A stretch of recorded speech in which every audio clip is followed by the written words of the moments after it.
मध्य पूर्व में एक ऐसी डील हुई है जिसने पूरी दुनिया का ध्यान अपनी ओर खींच लिया है। अमेरिका के राष्ट्रपति डोनाल्ड ट्रंप ने सऊदी अरब के साथ एक बड़े परमाणु समझौते को मंजूरी दे दी है। कहा जा रहा है कि इस समझौते के बाद सऊदी अरब को अपने सिविलियन न्यूक्लियर प्रोग्राम के लिए यूरेनियम एनरिचमेंट यानी यूरेनियम संवर्धन की क्षमता मिल सकती है। यहीं से सबसे बड़ा सवाल उठता है, क्या सऊदी अरब अब परमाणु बम बनाने की राह पर है? क्या मुस्लिम देशों में पाकिस्तान के बाद अब सऊदी अरब भी परमाणु शक्ति बन सकता है, या फिर यह सिर्फ बिजली बनाने की एक योजना है?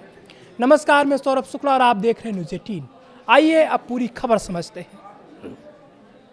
अमेरिका और सऊदी अरब के बीच 30 साल की पार्टनरशिप हुई है।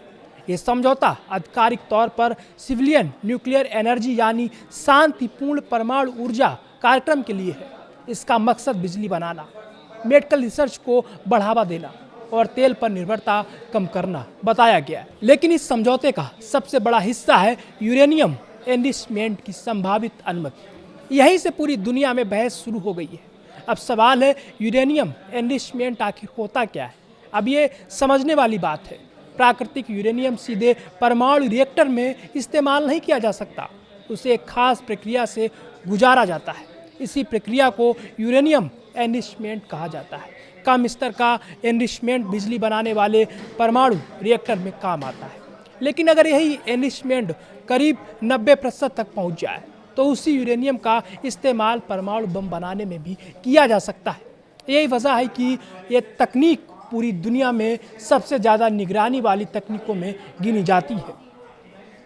अब सवाल, क्या सिर्फ एनरिचमेंट की अनुमति मिलने से सऊदी अरब परमाणु बम बना सकता है या बना पाएगा?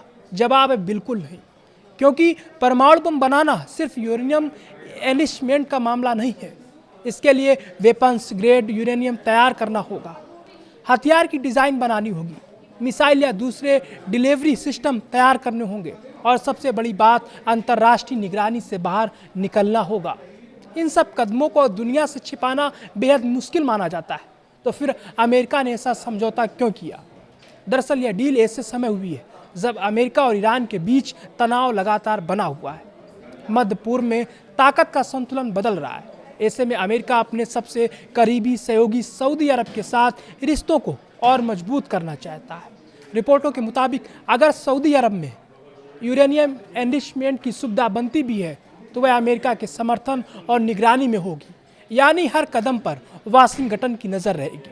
अब सऊदी अरब की बात करें तो सऊदी सरकार का कहना है कि ये सब उसके विजन 2030 का हिस्सा है। देश तेजी से औद्योगिक विकास कर रहा है, शहर बढ़ रहे हैं, बिजली की मांग बढ़ रही है, समुद्र के पानी को पीने लायक बनाने वाले बड़े प्रोजेक्ट चल रहे हैं। ऐसे में परमाणु ऊर्जा से बिजली बनाई जाएगी।